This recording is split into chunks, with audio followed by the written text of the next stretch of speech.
Yeah, for people who have not been there, um, I would mention first of all, sometimes you don't get the list itself. What you get is a particular lens for helping you look at things.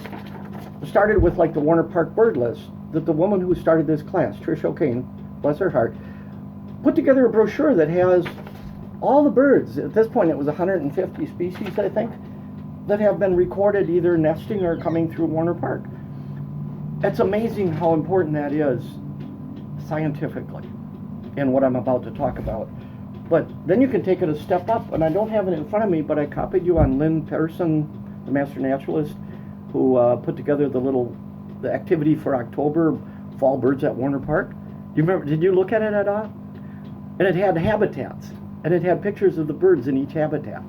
So it's worth going back to. But I'll just mention, following your question right now, if we look at a map of Warner Park, it has one of the oldest woods, I'm told possibly the oldest uncut woods. It did have cows grazing. The Castle family that has a farm right here across Northport Drive. There's an old brick farmhouse. It's not public, so I'm not encouraging anybody to go there. There's nothing to see there. But the old farmhouse, Castle farmhouse, is still there. And I understand from the family, I hope I'm not speaking out of line here, there may be an attempt to make it more of a public or historic museum type space at some point, but those are family decisions. It's not public property. But the Castle family certainly had roots here when they thought, hey, this might be a nice place to farm, which actually didn't work out too much. The cows that used to graze over in the shopping center across North Sherman used to get loose and run over in here in the swamp, and they had to chase them out of there.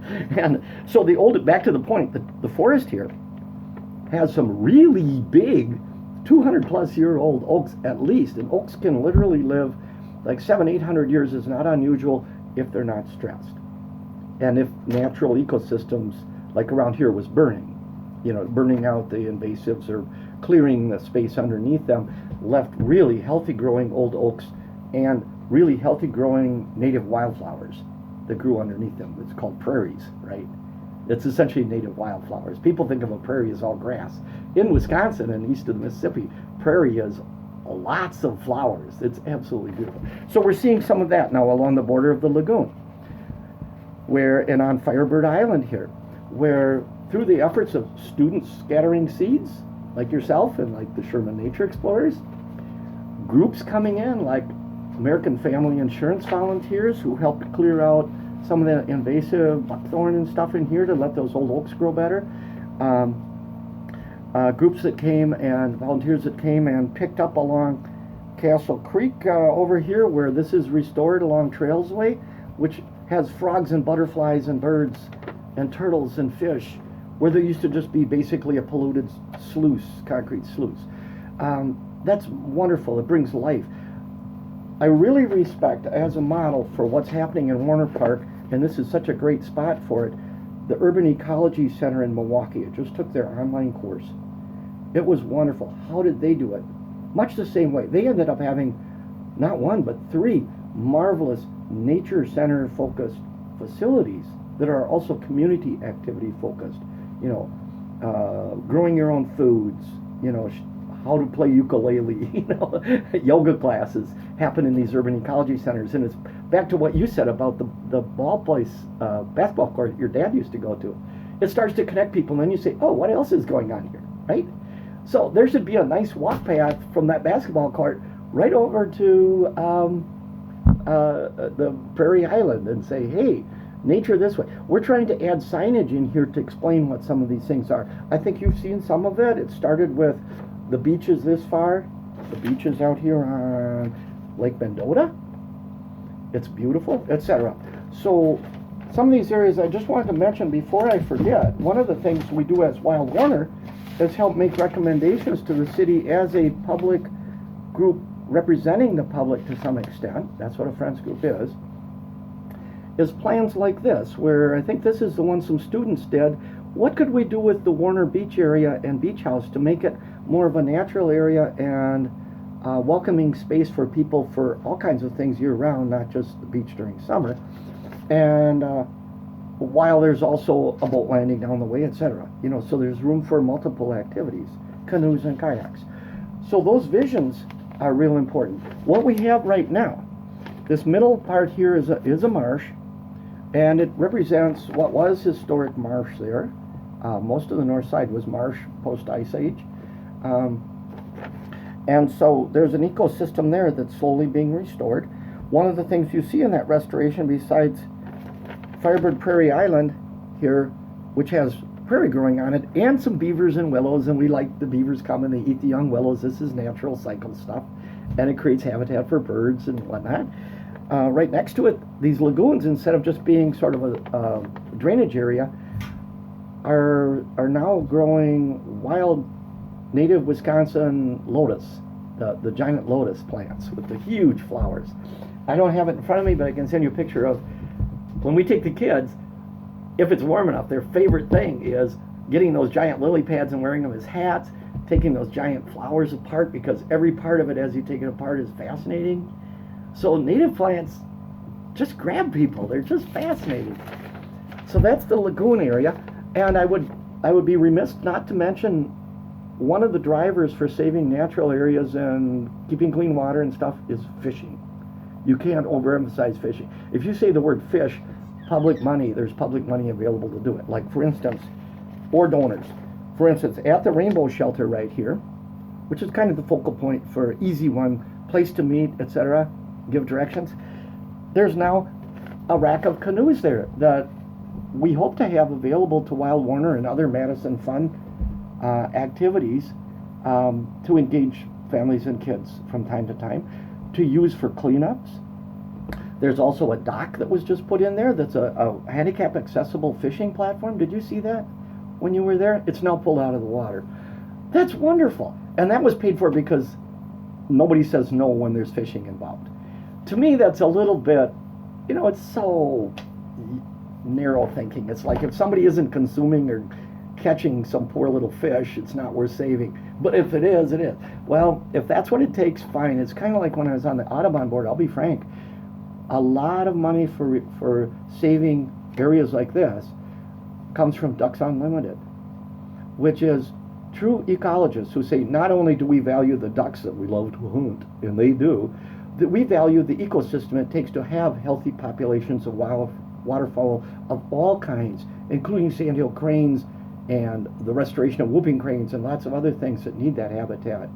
And what you see here represents successful sandhill crane habitat. You saw the sandhill cranes.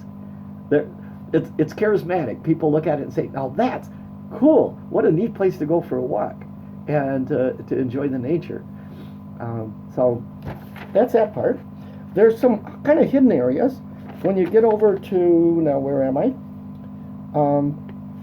When you go past the woods and go up the hill, there's another large woods that's off of Trailsway and the back road there. I forget the name of it. Monterey. That's another woods here, and a big meadow that we talked about earlier, where the woodcocks come in spring, etc. That's being slowly restored to prairie by the kids doing scrape and stomp and making snowballs with prairie seeds and throwing them, and just, we did not do a formal restoration, and still there's dozens of species of native plants, native wildflower prairies coming back there. Same thing on what's called Sled Hill, which we informally call, or formally, Trish's Hill, because it was such a focal point for saving nature there. And then above and below Trish's Hill. The dog park is the only dog park, as far as I know, in the city, where part of the charter for the dog park is when there's a dog park, people pay permits. When they go to those parks, the money from those permits is used to help do the fence and to do resources like having doggy bags and trash can pickup. And it also helps, they volunteered to help with like some nature restoration there. Mainly it's putting down chip paths so they don't create ruts where they walk with the dogs all the time, because it's a very wet area. But the charter is to have dog park that accommodates nature around it. Not entirely successful. I know for a fact from watching birds, they're like brown thrashers that used to nest there in the edge brush, and a couple over-enthused dog park people thought that looked messy, let's clean out that brush. Poof, birds are gone. Where did they go? That was one of the last nicest strips of wild area right along the water that was relatively undisturbed in Warner Park, and now it's a little more disturbed. So that disturbs me as an environmentalist. I look at that and say, let's help educate these guys. So we've put up signs that say, please keep your dogs on leash when you go in the back part of the dog park. Please don't cut down the understory, even if it's not native, until we have a plan for replacing that with native understory. So I call this area back in here, down from the Castle Creek Bridge, where you stand on that little bridge and you can look down the lagoon both directions. This back in here, it's Tim's Landing. Tim is a past president of Wild Warner. And this whole area I call the nursery. Tons of birds in there. We had 3 white pelicans in there a year or so ago that just stayed for a while and fed and relaxed. They were saving energy. They come from Winnipeg. I say they follow the interstate. They come down I-90 and then they turn east and go to like Roanoke, Virginia or someplace, the big estuaries for the winter. They don't go to Texas and Florida. These are white pelicans, not the gray pelicans. They're birds of the prairie. They're birds of prairie pothole ponds, shallow waters where they can form a circle and they all make a lot of noise and flap their wings in the water and they literally form a circle and come together, and then they just scoop the fish up. They're very cool.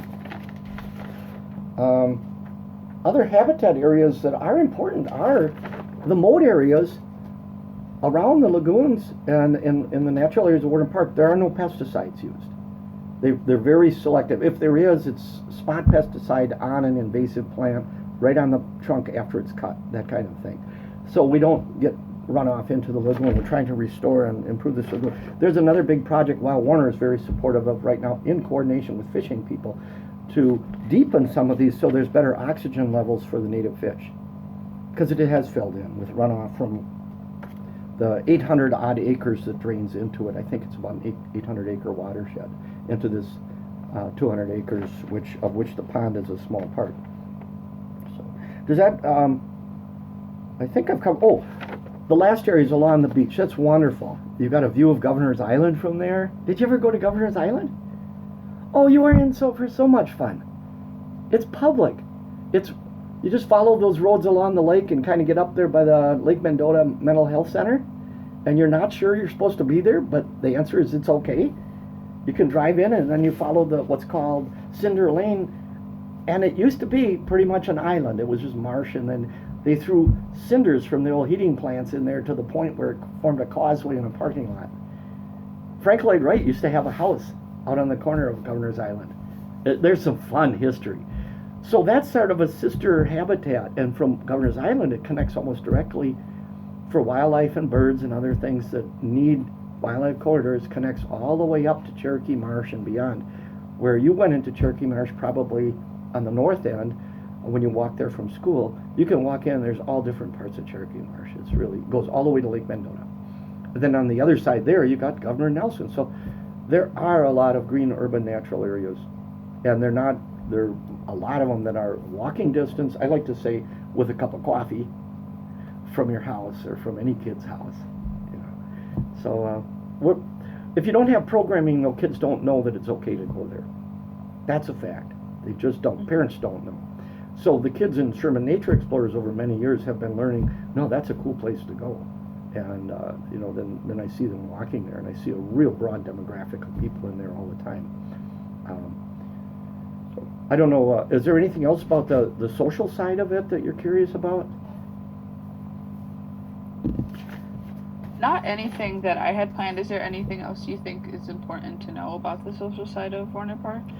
I think that it's like what they say in the Urban Ecology Center studies that they've done. What makes an effective place to connect communities and kids with nature is areas that have fairly well-off neighborhoods on one part and less well-off neighborhoods on the other part, because coming together, the community can drive it. There's at least sources for funding and political power to make things happen, and there's a very definite need, and it's successful. It just works. It's just great. So I think we're just partway down that path at Warner Park.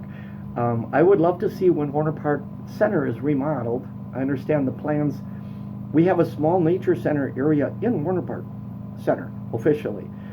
It consists of two huge slab wood tables that Wild Warner members help sand and seal and make into bookshelves, so we could have a bunch of nature things out all the time in one of the big wide hallways there. Have you seen that? There's big pictures of sandhill cranes. Inside the community center? Inside. Have you seen that? I don't. Maybe. I don't think I have. You see it when you're going to other things there. Basically, it's right in the hallway there as you turn left off the main lobby. We want to have a giant screen TV with nature stuff going, but right now there's the screen that's there. They leave for like when people are going there, for the people who are there to like watch TV or do whatever. So, but these things, it's evolving. But anyway, back to the point. Not only things like potentially splash park or swimming pool, which would help engage people in shared community space, healthy activities in managed spaces like swimming pools and splash parks, also connect them with the nature that's right next door when they're there. So you've got the nature nook where we saw the sandhill cranes.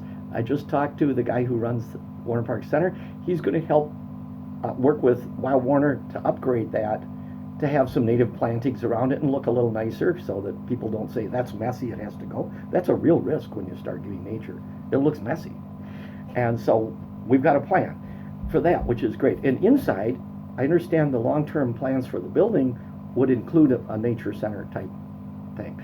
I would love to see the Warner Park Center have a better, like a winding walk path right straight over to the rainbow shelters, so it was obvious that is part of your experience here.